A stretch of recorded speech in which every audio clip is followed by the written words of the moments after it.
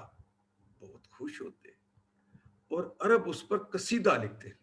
یہ جن پہ قصیدے لکھے جاتے ہیں ایسے گھوڑوں کو عصر جاہلیت کے اندر سائم کہا جاتا تھا, جو دشمن سے نبرد آزما ہونے کے لیے اپنے صرف مالک کا کہنا مانتے, مالک کے علاوہ کسی کا نہیں, حتیٰ کہ اندر کی حاجات کا بھی کہنا نہیں مانتے.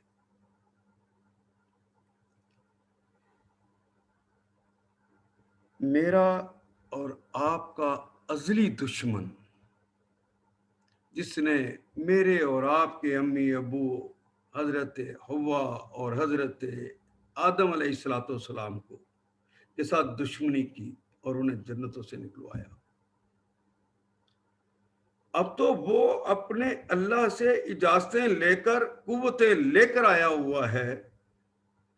اس کے اپنے چیلے چانٹے اس کی اولاد بہت زیادہ ہے. صرف اتنا ہی نہیں, شیاطین الجن تو اس کے ساتھ تھے ہی, اب تو شیاطین الانس بھی اس کے ساتھ شامل ہو گئے. شیاطین جن اور انس کا وہ پورا لشکر لے کر ذریت آدم کے خلاف صف آ رہا ہے. انہیں اسی طرح کے ڈراوے اور لالچیں دیتا ہے اور انہیں اللہ کے حکم سے دور کرتا ہے, اللہ کے حکم ماننے سے انکار کرواتا ہے.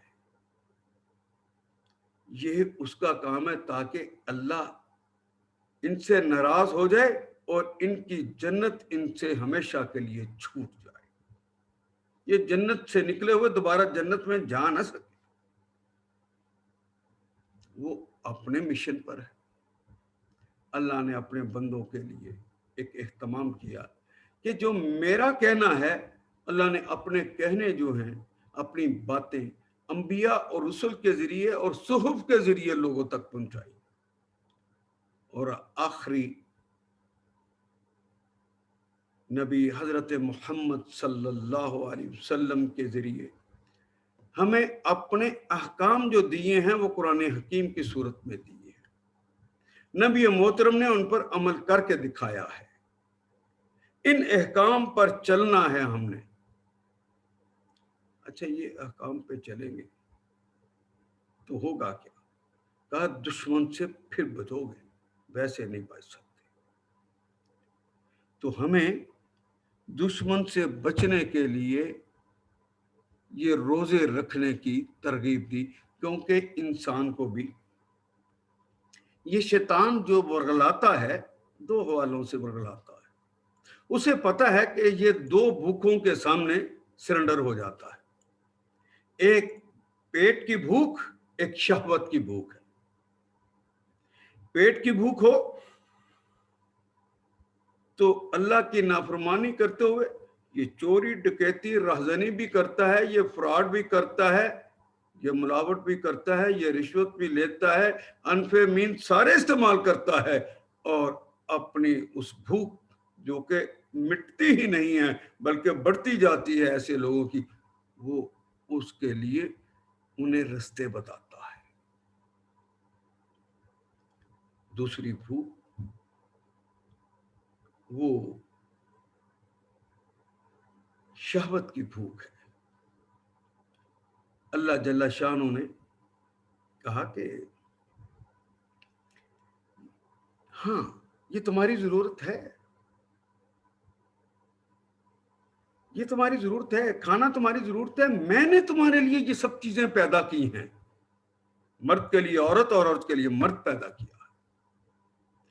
میں نے تمہارے لیے قسم قسم کے کھانے تیار کروائے ہیں، فصلیں اگائی ہیں، گوشت بہترین قسم کے تیار کروائے، ہر چیز میں نے تمہاری تیار کروائی، لیکن اس امتحان کے لیے جہاں شیطان بھوک اور شہوت کے ذریعے آزماتا ہے، تو میں پریکٹس کروانے لگا ہوں، تمہیں سائم بنانے لگا ہوں اس گھوڑے کی طرح، تاکہ تمہارا جو دشمن ہے، جو تمہارا دشمن شیطان ہے، اس کے حربوں سے بچ جاؤ۔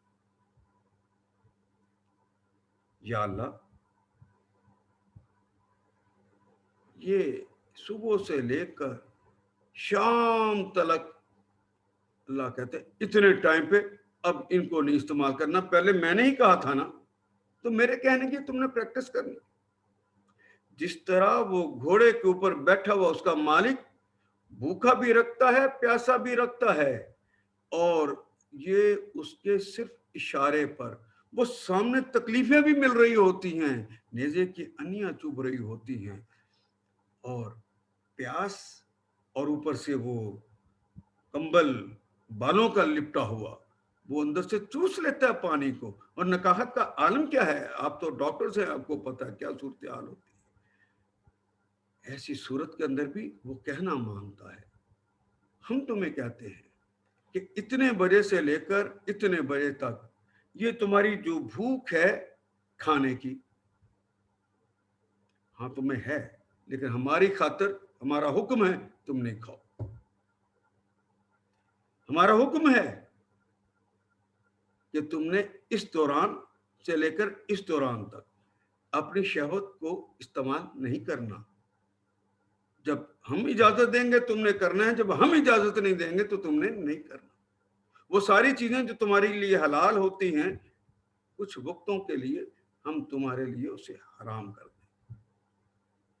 وہ گھوڑا بھی کچھ چھوٹی ایکسرسائز نہیں کر رہا، ہم تمہیں بہت چھوٹی ایکسرسائز کروا رہے ہیں۔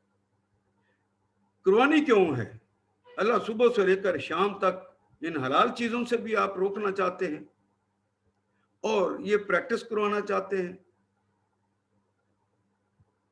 کیوں؟ اسی آیا کریمہ کے آخری حصے میں اس کا مقصد بھی بتا دیا کہ میں تم سے یہ کام کیوں کروانا چاہتا ہوں۔ یہ ایک پروگرام کا حصہ ہے۔ کتب علیکم الصیام، تم پر یہ روزے جو فرض کر دیے گئے ہیں، کما کتب علی الذین من قبلکم، جس طرح تم سے پہلے لوگوں پہ فرض کیے گئے تھے، لعلکم تتقون، تاکہ تم تقوی کی روش کو اپنا سکو، تاکہ تمہیں تقوی کا حصول ہو جائے۔ یا اللہ، یہ تقوی کیا ہے؟ وہ تو بھوکا پیاسا رکھ رہا ہے، تو تقوی کیسا؟ کیا اس سے مراد ہے؟ تقوی یہ ہے کہ اللہ کی محبت اور اس کا خوف، اللہ کی محبت اور اس کے خوف کی وجہ سے آدمی ہر ہر ہر ہر ہر کام کرنے سے پہلے، کیونکہ لا الہ الا اللہ اس نے کہا دیا ہوا ہے کہ اللہ کے علاوہ کوئی الہ ہے ہی کوئی نہیں، کوئی معبود ہے ہی کوئی نہیں، کوئی ایسی ہستی ہے ہی نہیں جس کا کہاں مانا جائے۔ وہ جس کا کہاں ماننا ہے، جس نے کہنا یہ کرو اور یہ نہ کرو، وہی تو یہ کہہ رہا ہے۔ وہ اپنے احکام کو پہلے کتابیں میں بھی بھیجا تھا کہ یہ میرے احکام ہیں، یہ کرنے اور یہ نہیں کرنے، اور نبی اکرم صلی اللہ علیہ وسلم پہ بھی جو قرآن حکیم 27 رمضان کو نازل فرمایا، اس کے اندر بھی وہ احکام دے دیے۔ اور یہ کتاب دیتے ہوئے آغاز میں ہی سورہ فاتحہ جب پڑھتا ہے آدمی، تو اللہ سے دعا مانگتا ہے کہ اہدنا الصراط المستقیم، اے اللہ مجھے سیدھا راستہ دینا، صراط الذین انعمت علیہم، ان لوگوں کا راستہ جن پر آپ نے انعام فرمایا تھا، غیر المغضوب علیہم، ان لوگوں کا راستہ نہ دینا جن پر آپ نے غضب کیا تھا، ولا الضالین، اور نہ ان لوگوں کا راستہ دکھائیے جو گمراہ ہو گئے تھے۔ جب یہ دعا مانگتا ہے تو اگلا حصہ جو کہ نازل تو بعد میں ہوا تھا، لیکن اللہ سے پوچھ کر رسول اللہ صلی اللہ علیہ وسلم نے سورہ فاتحہ کے بعد ہی اس کا آغاز کروا دیا. سورہ بقرہ کا آغاز بھی یہاں سے ہوا. اعوذ باللہ السمیع العلیم من الشیطان الرجیم بسم اللہ الرحمن الرحیم. الف لام میم. یہ تو حروف مقطعات کا صحیح علم تو اللہ جل شانہ. ذالک الکتاب لا ریب فیہ. آپ دیکھیں کہ ذالک الکتاب یہ وہ کتاب ہے لا ریب اس میں کوئی شک ہے ہی نہیں. فیہ سے پہلے بھی 3 نکات لکھے ہوتے ہیں اور فیہ کے بعد بھی 3 نکات لکھے ہوتے ہیں. یہ قرآن حکیم میں آپ نے پڑھا ہوگا. وہ ہدن سے پہلے لکھے ہوئے ہیں، یہ فیہ سے پہلے لکھے ہوئے.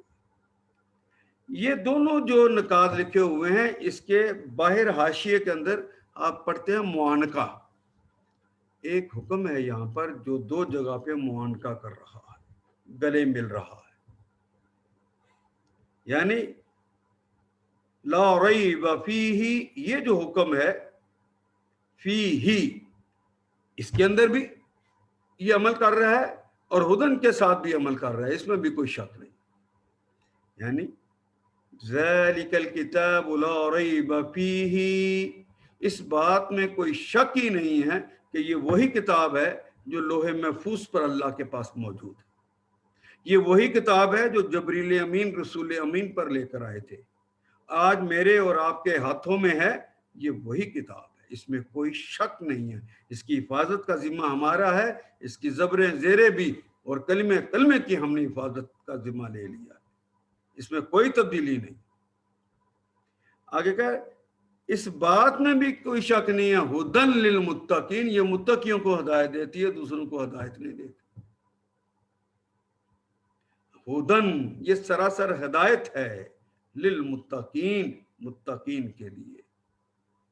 گویا وہ جو اللہ کا کہنا ماننا ہے، وہ جو اللہ کے اشارے ہیں، وہ جو باغ کھینچنی ہے، وہ جو تیز دوڑانا ہے، وہ جو آہستہ دوڑانا ہے، وہ جو پہاڑی پہ چڑھانا ہے، وہ جو آرام کروانا ہے، یہ سارے احکام جو ہیں وہ ساری جو ہدایات دی ہوئی ہیں یہ سمجھ آتی ہیں ہدن للمتقین یہ متقیوں کو سمجھ آتی ہے. یہ متقیوں کے لیے ہے. جو بندہ متقی نہیں ہے اس کو یہ بات سمجھ نہیں آتی. گویا روزے اس لیے رکھوانے ہیں ہدن تاکہ ہمیں تقوی مل جائے. تقوی کیوں ملے؟ اس لیے تاکہ وہ جو اللہ سے نے ہدایات دے رکھی ہیں کہ یہ کام تم نے دنیا میں کرنے ہیں وہ انسان کام کرنے کا اہل ہو سکے، یہاں سے وہ ہدایت لے سکے، گمراہ نہ ہو جائے. تو یہ ہدایت چونکہ صرف متقیوں کو دیتی ہے دوسروں کو نہیں دیتی. اور 26ویں آیہ کریمہ میں کھول کے بتا دیا جو دلو بہی کثیرا اسی کتاب مبین سے وہ بہت سارے لوگوں کو گمراہ کر دیتا ہے. یدلو دلہ یدلو کہتے ہیں گمراہ کرنا، بہی اس کے ساتھ اسی قرآن حکیم کے ساتھ کثیرا بہت سارے لوگ، وَيَهْدِي بِهِ كَثِيرًا اور بہت سارے لوگوں کو اسی سے ہدایت بخش دیتا ہے کون سا کام کرنا ہے اور کون سا کام نہیں کرنا. یہ ہدایت اسے مل جاتی ہے لیکن کن کو؟ جو متقین ہے. یہ متقین کی ٹرم جو ہے یہ فاسق کے مقابلے پر آئی، اس لیے یہاں پر کہا جا رہا ہے یدلو بہی کثیرا ویہدی بہی کثیرا وما یدل بہ الا الفاسقین اور نہیں گمراہ ہوتے سوائے ان لوگوں کے جو فاسق ہیں. گویا فاسق آدمی قرآن حکیم بھی پڑھے تو گمراہ ہو جاتا. یہ معجزاتی کتاب ہے، ایسا نہیں ہے عام کتابوں کی طرح جو بھی اس کو محنت سے پڑھ لے اسے سمجھ آ جائے، ایسا نہیں. اگر ایسا ہوتا تو عربوں کو سمجھ آ جاتی، ابو جہل کو بات سمجھ آ جاتی. اور یہ بلال بن رباح یہ کون سی یونیورسٹی سے پڑھے ہوئے تھے؟ اور ابو جہل تو 27 ان افراد میں شامل تھا جو اس وقت میں سب سے زیادہ پڑھے لکھے لوگ، بلکہ اس کو تو لوگ ابو الحکم کہہ کے بلاتے تھے